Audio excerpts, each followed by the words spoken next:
Hello friends, welcome to Gyanshila education. तो दोस्तों, एक बहुत इंपॉर्टेंट इशू अभी चल रहा है। जैसा कि गवर्नमेंट ने कह दिया है, 10 तारीख को ये मीटिंग हुई है, 10 तारीख को ये न्यूज़ आई है और 11 तारीख को न्यूज़पेपर पर छपी है, जिसमें गवर्नमेंट ये कह रही है कि हम अगले साल सीईटी एग्ज़ाम कंडक्ट करवा लेंगे। तो अब सवाल ये हो रहा है कि जो पुराना डेवलपमेंट हमने देखा, उसके बेसिस पे हम क्या ये कह सकते हैं कि सीईटी का जो एग्ज़ाम है वो 2024 में कंडक्ट होगा या नहीं होगा।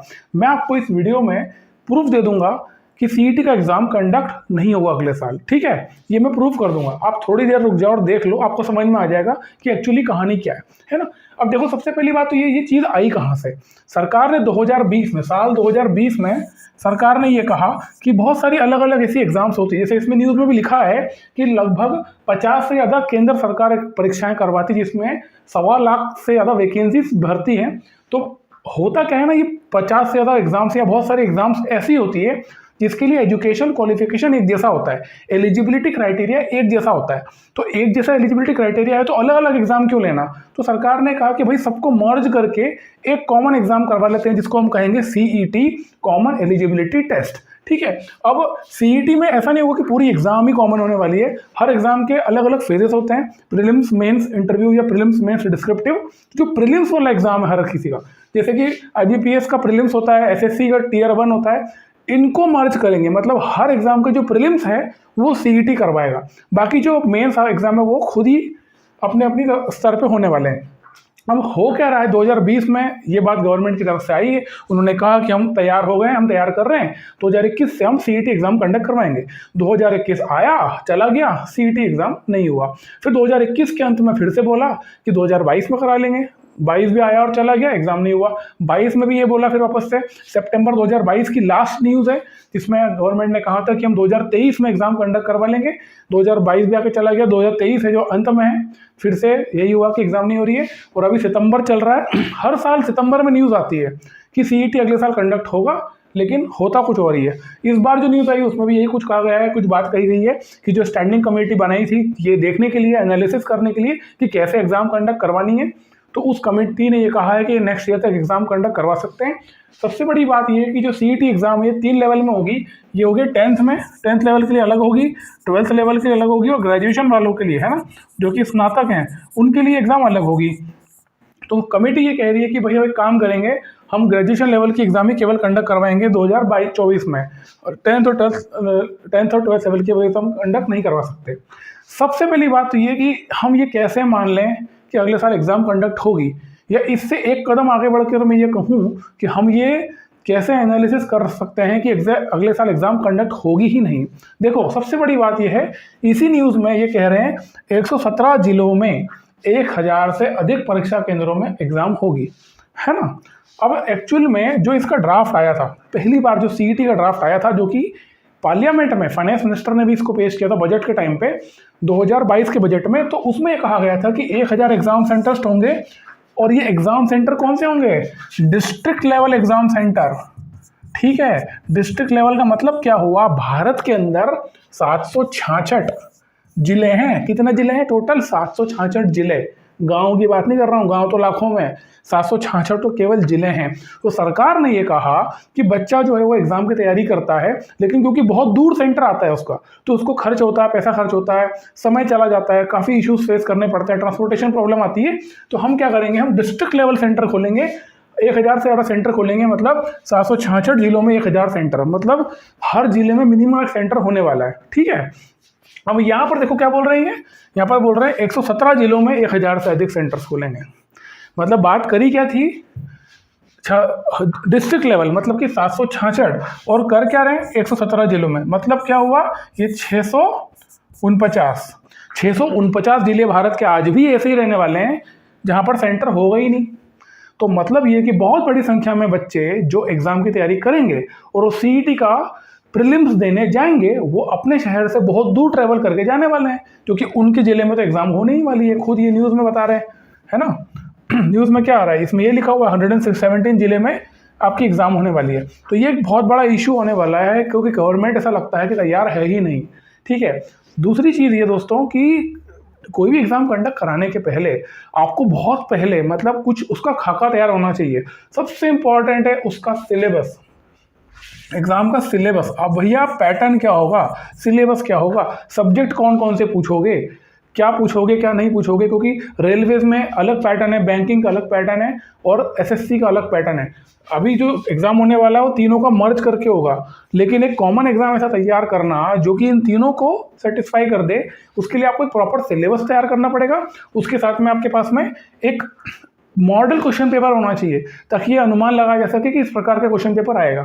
ठीक है, तो ये सबसे बड़ी बात ये है कि कोई वेबसाइट नहीं है, एनआरए नाम का जो ये लिखा है नेशनल रिक्रूटमेंट एजेंसी, ये एसएससी, आईबीपीएस और रेलवे रिक्रूटमेंट बोर्ड आरआरबी को मर्ज करके बना, मतलब प्रीलिम्स एग्जाम करवाएगा। इसकी कोई वेबसाइट ही नहीं है ना, वेबसाइट इसकी है ही नहीं। और क्या सिलेबस आएगा, कैसे एग्जाम कंडक्ट कराएंगे, कोई भी अभी तक खाका तैयार नहीं है, कुछ भी नहीं बताया गया। ठीक है, तो सबसे बड़ी बात ये है कि ना हमारे पास में कोई सिलेबस है, ना हमारे पास में कोई फोरसाइट, क्या आगे चल के ये नहीं पता है कि हमको एग्जाम कैसे कंडक्ट कराई जाएगी। सबसे बड़ा स्टेक इसमें ये जो यहाँ पे न्यूज़ में आप देख सकते हो, यहाँ पर लिखा हुआ है 1.25 लाख वैकेंसीज हर साल भराती है। 1.25 लाख वैकेंसीज का मतलब क्या, देखो 1.25 लाख वैकेंसी का मतलब ये है कि अगर आप एसएससी की बात करें तो एसएससी में लगभग 8 से 10 हज़ार एवरेज वैकेंसीज होती है ना। आईएपीएस पीओ के और बहुत कम वैकेंसीज हो गई हैं। तो ये बहुत बड़ा जो वैकेंसी का जो है, जो ज़्यादा वैकेंसी वो है रेलवे की, आरआरबी की, है ना। अब मैं आपको एक फैक्ट दिखाता हूँ। सबसे पहले तो ये देख लो, ठीक है, हमारा जो एसएससी सीजीएल का 2022 वाला एग्जाम हुआ था, उस एग्जाम की जो नोटिफिकेशन आया था वो 17 सितंबर 2022 को आया था, है ना। फिर टीयर 1 आपका 9 फरवरी को हो गया, फिर टीयर 2 का आपका एग्जाम मार्च में हो गया और रिजल्ट आ गया आपका 13 मई को। अब आप देखो, कैलकुलेट करो, एक एग्जाम एसएससी कंडक्ट करवा रहा है जो कि 8 महीने में कंडक्ट करवा रहा है। 8 महीने में, मतलब उसका नोटिस आ रहा है, वहाँ से अगर चलें वो फाइनल रिजल्ट तक, ये 8 महीने के अंदर का, 8 महीने से भी कम समय एक्चुअली, 17 से 17 मई होता तो 8 महीने होते, 8 महीने में भी 4 दिन कम, मतलब 8 महीने के अंदर एग्जाम कंडक्ट करवा दिया और रिजल्ट दे दिया। और अगर आपको 4 महीने अगर फाइनल ज्वाइनिंग में भी लगता है तो आप ये मान सकते हैं कि आपको जिस दिन एग्जाम नोटिस आ रहा है उससे 1 साल के अंदर आपकी ज्वाइनिंग आ जाएगी, मतलब आपके अकाउंट में तनख्वाह आना शुरू हो जाएगी। जबकि ये फास्टेस्ट है, इससे फास्ट अगर यूपीएससी भी नहीं होता। आप यूपीएससी का 2022 का निकालेंगे तो 2 फरवरी का नोटिस आया था और 23 मई 2023 को उसका फाइनल रिजल्ट आया था। यूपीएससी का जो एग्जाम होता है वो लगभग 18 महीने का होता है, ठीक है ना। और आप अगर ज्वाइनिंग की बात करें तो थोड़ा सा और डिले होता है, तो लगभग 15 से 18 महीने यूपीएससी ले रहा है, एसएससी सीजीएल 8 महीने ले रहा है। अब आप मजे की बात देखो, अगर सीईटी कंडक्ट होता है, लेट्स से सीईटी कंडक्ट हो रहा है अगले साल, है ना, तो सबसे बड़ी प्रॉब्लम क्या होने वाली है इसमें, रेलवे, आरआरबी हो गया, एसएससी हो गया, स्टेक होल्डर्स कौन है, और आईबीपीएस हो गया, ये 3 स्टेक होल्डर्स हैं आपके। भैया ये तो सही चल रहे हैं अपनी जगह पे, ये भी सही चल रहा है, प्रॉब्लम कहाँ है, इनको प्रॉब्लम है। क्यों प्रॉब्लम है, क्योंकि इसकी एक तो संख्या बहुत ज़्यादा है, करोड़ों में बच्चे अप्लाई करते हैं। अब होगा क्या, मान लो आपने प्रीलिम्स एग्जाम कॉमन रख दिया, है ना, जो कि सीईटी के थ्रू हो रहा है, तो सीईटी के थ्रू अगर प्रीलिम्स होगा तो वो उसमें करोड़ 100 बच्चे, मतलब मिनिमम 1.5 से 1.5 करोड़ बच्चे अपीयर होने वाले हैं। और 1.5 करोड़ बच्चों को एग्जाम दिलवाने के लिए आपको 2 से 2.5 महीने चाहिए। तो ये जो एग्जाम है, जो कि एसएससी का एग्जाम है, अभी जो प्रीलिम्स हो रहा है एसएससी का, जो टीयर 1 हो रहा है, वो तो 10 दिन में खत्म हो जा रहा है। वो एग्जाम चलेगा 2.5 महीना 3 महीना, और जितना लंबा एग्जाम चलता है उतनी ज़्यादा इरेगुलरिटी होने की संभावना बढ़ जाती है। क्योंकि हमको पता है, हमने नॉर्मलाइजेशन का जो इश्यूज आते हैं हमने फेस किए हैं पहले भी, हमने टीयर 2 में फेस किया, 2019 वाले टीयर 2 में सीजीएल में क्या रामायण हो गई थी, है ना। तो ये 2-2.5 महीने में आपको कम बता रहा हूँ, मतलब जितनी बड़ी संख्या में बच्चे अप्लाई करेंगे उतनी ज़्यादा लंबा एग्जाम चलने वाला है ना। फिर उसका स्कोर कार्ड आएगा, जो भी जब भी स्कोर, क्योंकि जब एग्जाम इतना लंबा चलेगा तो डेफिनेट सी बात है रिजल्ट आने में बहुत टाइम लगता है ना। और आप आरआरबी की हालत देख सकते हो, आरआरबी 3-3, 4-4 साल में एग्जाम ही कंडक्ट नहीं करवा पा रहा है ना। अभी मेरे ख्याल में 2019 वाला एग्जाम शायद कंडक्ट हुआ, उसके बाद कोई एग्जाम के पता ही नहीं है, लाखों की वैकेंसी खाली पड़ी हुई है आरआरबी में। तो होगा क्या, देखिए ये जो आपका एसएससी है, आईबीपीएस है, ये बढ़िया चल रहे हैं, अपना काम सही कर रहे हैं, और ये अगर आरआरबी को उसमें घुसा दिया तो ये इन दोनों का सत्यानाश कर देगा। और जो बच्चा, जैसे मैंने आपको पूरा डेटा बताया, अभी 2022 का रिजल्ट देखो आप, नोटिस आ रहा है, वहाँ से रिजल्ट आ रहा है, मतलब आपको ये मालूम पड़ गया, आपने एग्जाम का फॉर्म भरा और आपको ये मालूम पड़ गया कि आपका सिलेक्शन हो गया। इसमें 8 महीने लगे हैं खाली, और अगले 3-4 महीने में आपकी ज्वाइनिंग आ रही है। विद इन 1 ईयर आपका काम हो जा रहा है, और यहाँ पर आपका 1.5-2 साल काम हो जाएगा। अगर आरआरबी का घुसा देते हैं अगर इसमें, तो ये 1.5 से 2 साल पे कहानी चली जाएगी। तो मैं आपको जेन्युइनली बता रहा हूँ दोस्तों, पहली बात तो ये गवर्नमेंट की प्रिपरेशन दिखती नहीं है। जो मैंने आपको बताया यहाँ पे गणित जो समझाया है ये वाला, कि डिस्ट्रिक्ट लेवल सेंटर खोलने की गवर्नमेंट ने बात करी है। उनका जो मूल उद्देश्य था वो यही था कि हमारा पर्पस क्या है, हर बच्चा जो एक शहर से दूसरे शहर में एग्जाम देने जाता है और वो परेशान होता है, ट्रांसपोर्टेशन इश्यूज आते हैं, पैसा खर्च होता है, दिन खराब होता है, एग्जाम के ठीक पहले अगर वो ट्रैवल कर रहा है तो फोकस नहीं कर पाएगा, दुनिया भर के पछड़े होते हैं। तो उससे बचाने के लिए हम डिस्ट्रिक्ट लेवल सेंटर खोलेंगे, हर डिस्ट्रिक्ट में एक सेंटर मिनिमम होगा। ये गवर्नमेंट का क्लेम था जो सीईटी का जो ड्राफ्ट आया था उसमें। तो ये क्लेम कहाँ चला गया? टोटल डिस्ट्रिक्ट कितने 766 है, और अभी अगर आप देखेंगे तो 117 टोटल सेंटर्स अलॉट किए गए हैं। टोटल सेंटर जो है वो 117 अलॉट किए हैं। मतलब ये कि 650, मतलब कि 649 डिस्ट्रिक्ट्स ऐसे होंगे उन जिलों में जो बच्चे रह रहे हैं उनको अभी भी ट्रैवल करके दूसरे जिलों में जाना पड़ेगा। तो प्रॉब्लम तो सॉल्व हुई ही नहीं। सीईटी को लेकर के जो प्रॉब्लम सॉल्व होनी थी वो तो हुई ही नहीं, वो तो एज इट इज़ है ना। तो सबसे बड़ी बात ये है कि यार ये, हालांकि देखो ये चीज़ बहुत अच्छी है, मैं उसके लिए मना नहीं कर रहा है। जो गवर्नमेंट जो प्रपोजल लेकर आई है ये बहुत बढ़िया आइडिया है, लेकिन इसका एग्जीक्यूशन बहुत ही गंदा है। एग्जीक्यूशन इसलिए गंदा है क्योंकि अगर आप 117 जिलों में एग्जाम कंडक्ट करवा रहे हो तो वो तो अभी भी हो ही रहा है ना, इसमें नया क्या हो रहा है? ठीक है, तो ये बिल्कुल भी सही नहीं है। दूसरी बात ये देखो, इसमें बहुत सारी दूसरी अच्छी चीज़ें भी है। इसमें अलग अलग लेवल पे आपकी एग्जाम होगी, 10th 12th और ग्रेजुएशन लेवल पे अलग अलग एग्जाम होगी। सबसे बढ़िया बात ये है कि इसकी साल में 2 बार एग्जाम होनी है। सीईटी एग्जाम जो होगा वो साल में 2 बार होगा। ठीक है, तो ऐसा नहीं आपने 6 में एक बार एग्जाम दिया और आप मान लो परफॉर्म नहीं कर पाए तो अगले 6 महीने में फिर आप एग्जाम दे लो, अच्छा स्कोर अपना बना लो। बट यही है दोस्तों, मैं ये कहूँगा कि यार देखो अभी गवर्नमेंट मुझे लगता नहीं तैयार है, और अगर तैयार है भी तो मैं तो ये कहूँगा कि इसका बहुत ज़्यादा विरोध होना चाहिए मेरे स्तर पे। जैसे हम तो करेंगे ही, लेकिन मुझे लगता है कि लोग इसको होने देंगे नहीं, क्योंकि स्पेशली जो एसएससी का बच्चा है, जो एसएससी की तैयारी कर रहा है, वो है ना अपना सही चल रहा है, उसको अच्छी तरह समझ में आ गया कि भाई एसएससी सही टाइम पे एग्जाम कंडक्ट करवा रहा है। तो एग्जाम जब ऑलरेडी सही टाइम पे कंडक्ट हो रही है, उस एग्जाम को आप डिले करने की ऐसी व्यवस्था क्यों ला रहे हो? है ना, ऐसी व्यवस्था क्यों होगी एग्जाम डिले हो जाए? जिस दिन आपके सेंटर्स, ये जो आप 170 जिले हैं आपके यहाँ से 17 जिले हैं, ये बढ़ करके 766 हो जाएं तो फिर भी ठीक है, मानी जाए बात।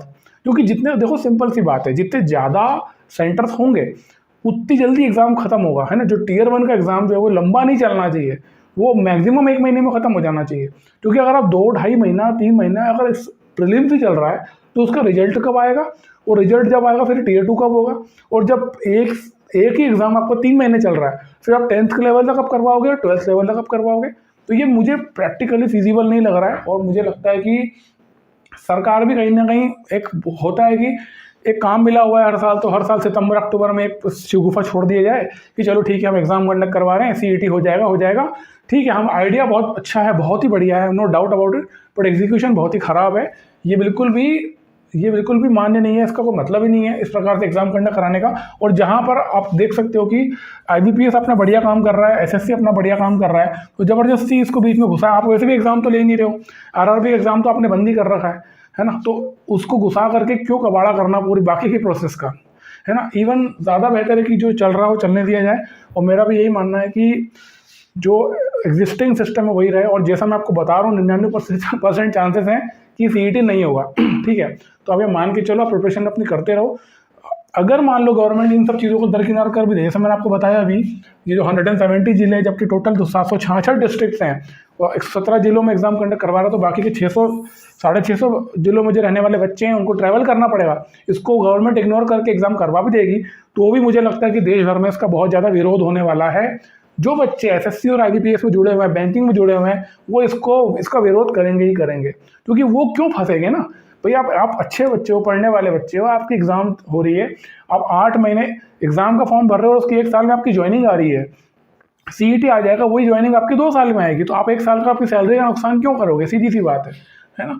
तो मैं ये कर रहा हूँ। और बहुत सारे बच्चों का कहना भी है कि अभी हमको कन्फ्यूजन है, हम नहीं कर पा रहे। मैं आपको एक सिंपल से इसके लिए लॉजिक बताता हूँ। देखो, जिन बच्चों को ये लग रहा है कि सीईटी आ सकता है, या जिनको लग रहा है नहीं आ सकता, 2 ही कंडीशन तो होगी ना, या तो होगा या नहीं होगा। एक बात समझदारी की सुनो, दोनों ही कंडीशन में आपका जो टियर 2 है वो तो सेम ही होने वाला है। और जैसे सीईटी क्वालिफाइंग है, आपका टियर 1 भी क्वालिफाइंग है एसएससी का, तो अल्टीमेटली आपको प्रिपरेशन किसी करनी है, टियर 2 की करनी है। तो मेरी सलाह आपको ये यार कि आप सोचना बंद करो, ये सब बहानेबाजी है। ज़्यादा बेहतर है कि आए या ना आए, आपको उससे कोई मतलब नहीं होना चाहिए। अपनी पूरी प्रिपरेशन में फोकस करो टियर 2 के ऊपर, क्योंकि अल्टीमेटली ये जो 390 नंबर आपके हैं, है ना। ये 300 नंबर ही आपके रैंक लगाने वाला है, आपकी जो मार्क्स है, आपका सब कुछ है वो इसी के ऊपर डिपेंडेंट है। तो तैयारी इसकी करते रहो, ठीक है। एंड में जो होगा वो सबके साथ होने वाला है, आप कोई स्पेशल नहीं हो, ठीक है। तो उम्मीद करता हूँ ये बात समझ में आई होगी और ज़्यादा डिस्टर्ब होने की ज़रूरत नहीं है। बहुत सारे मुझे क्वेरीज आई थी बच्चों की कि सर बताइए क्या कर सकते हैं, CET आने वाला है तो आएगा तो क्या होगा, नहीं आएगा तो क्या होगा। तो कुछ भी हो, वैसे मेरे हिसाब से तो नहीं होने वाला है, और अगर होता भी है तो उसका हम विरोध करेंगे क्योंकि ये सही नहीं है ना, जो फीजिबल नहीं है, अननेसेसरी एग्जाम्स को डिले कर देगा, ठीक है। जब तक कि गवर्नमेंट इतने ही समय में वो एग्ज़ाम कंडक्ट करवा ले तो बात अलग है। अगर उसी एग्ज़ाम को अगर आप 3 महीने खींचोगे तो कोई मतलब ही नहीं। जो एग्ज़ाम 10 दिन में खत्म हो रहा है उसको 3 महीने तक क्यों खींचा जाए अननेसेसरी, ठीक है। तो ये बात थी, Tier 2 के लिए फोकस करो, Tier 2 वही रहने वाला है, Tier 2 चेंज नहीं होगा, ठीक है। तो मिलते हैं अगले वीडियो में, थैंक यू सो मच, जय हिंद।